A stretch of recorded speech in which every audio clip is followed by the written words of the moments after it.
So the great fear now is this recession that we're heading into. And yes, we are heading into it.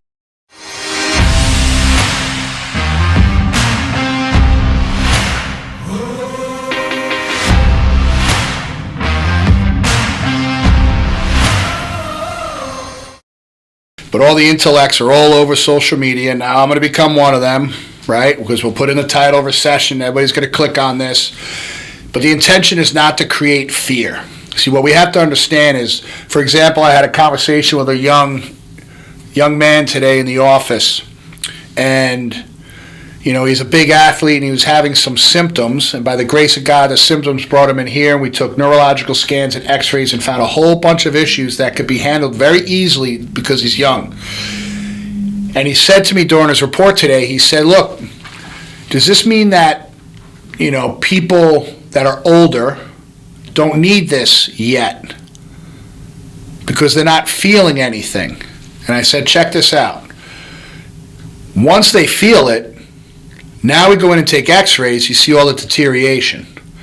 You see, people could go through life without feeling the pain, without feeling the struggle, without feeling anything yet. And the big word is yet. You see, you could go through a great economy and it's amazing and it's abundant, but you can look over history the past 100 years, it's going to hit a bubble and it's going to drop. But if you're going through the high times, the good times, with your eyes closed and you're trying to avoid what is coming down the road, then you're in trouble. You see, with this young 18-year-old, I told him this is a blessing in disguise because this could be a major problem in 10, 15, 20 years for you, but we're going to take care of it now and turn your entire life around at a young age. The person that walks in with this 30 years later has years of damage that they will never be the same again. And as we talk about now what's happening with society and the economy, it was just a matter of time that this was coming. And people have been out there partying and having fun and spending money in ways that they never thought of. Taking money from the government and just blowing it. We heard about all the alcohol consumption and the partying and things going on where people didn't have to work and they sat home and got free money. But now the world's trying to get back to where it was before, but now there's no jobs and things are more expensive, and now we're paying the price for the party. People went on mental recess. They went on spiritual recess. They went on physical, emotional recess. And now they're waking up and no one's going to have their hand out for them. If you're not prepared for what's coming, it's going to be a tough-ass time. You see, I always tell people that during your best of times in life, you got to prepare for the storm that's coming. You can think of it as surfing. You get out there and you're swimming on top of your board and you're just waiting for the wave. And you can either take it as this is boring and nothing's happening, or you can take the time to prepare mentally, physically, emotionally for the wave, the storm that's coming, that you're either going to ride and enjoy it, or you're going to crash and burn. So when we look at times of recession, there's people that I know that say, hey, listen, I'm going to sit back, and when the time comes, I'll go out and buy cheap real estate because it's going to come available, and I'll buy cheap stocks because it's come available, and then sit down and ride the bubble as it climbs up.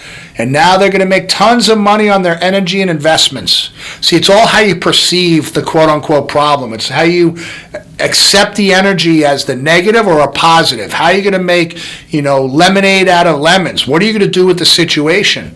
And you got to decide right now that you're not going to sit there and, if you listen to CNN all day long and listen to the negative bullshit, you're going to go into this thing like a victim. Instead of right now preparing and maybe buckling down, stop eating out, stop going to Starbucks, prepare yourself, chill, be smarter with your money, get around better people to advise you and connect and prepare. Are you prepared for the storm that's coming? And then perhaps use the storm as growth, a chance to growth and live more abundantly. And change your mindset. It's all about waking up and how you perceive. Do you see the ugly lady in the vase or the pretty lady? I like to see the pretty lady. There's a good side to no matter what's happening. And if it's a bad thing that's happening, that's our greatest teacher. It's greater than any college education is life. When it starts throwing right and left hooks, it's going to make you adapt or you're going to die. So don't die. Thrive. Just don't survive. Thrive. And that takes time and preparation. So how are you preparing every single day? It's time to get out of recess, people. It's time to wake up. Connect your spirit to faithful people. Get your mind awakened to people that are well aware of what's going on and who you can learn from right now on how to take your time, space, and energy and use it so it's going to pay dividends over the next 10, 15, 20, 30 years of your life. Because if you sit back right now and play the victim road, if you play the victim like the majority of people will, oh man, you're just going to wait for the next helping hand, the next free ride, and it's just going to suck. And life sucks to be a victim, man. So you're going to choose to wake your ass up today to survive, to not just survive, but to thrive. I keep saying that. Thrive. Don't just be a survivor, and don't be a damn victim, and get yourself out of recess so the recession doesn't control you, but you thrive through this whole thing, and you could tell your story to your kids, grandkids someday on how you made the best out of the lemons, and you enhanced, and you overcame, and you adapted, and you grew as a human being. And the only way we're going to do that is together, by building our tribe, by getting around wise people who think differently. You get a group of wise people that see things from different angles, that can give different stances and give different ideas and different thought patterns, and we go in on the ideas together and we grow together. It's all about helping each other. You don't have to be alone. It's about serving. Lose yourself in service and grow, and that's what love is all about. And sometimes love's a left hook, right? It's coming. It's coming. I flip on YouTube in the morning just to find some good stuff to learn, and everything is about recession coming and foolproofing, and the market's going to crash, and I'm like, who gives a shit? Let the market crash. Maybe I'll buy more real estate. Maybe I'll be the guy that can help someone who's in a tough spot, and I can unload a property for them and help them out and serve them to free them up so they don't get hurt. I have no problem doing that if it's the right move for my family, if it's the right move. But I'm not going to sit back and be a victim and listen to the shitheads that are going to try to bring us down and let us live in fear, because there's no fear when you walk in spirit and live with God's faith at the end of the day. And when we do that, you wake up to your spirit and realize that nothing's going to control you in this lifetime. Man, life becomes freaking awesome and abundant. God bless you. Share this with a friend. I love you. There ain't nothing you can do about it.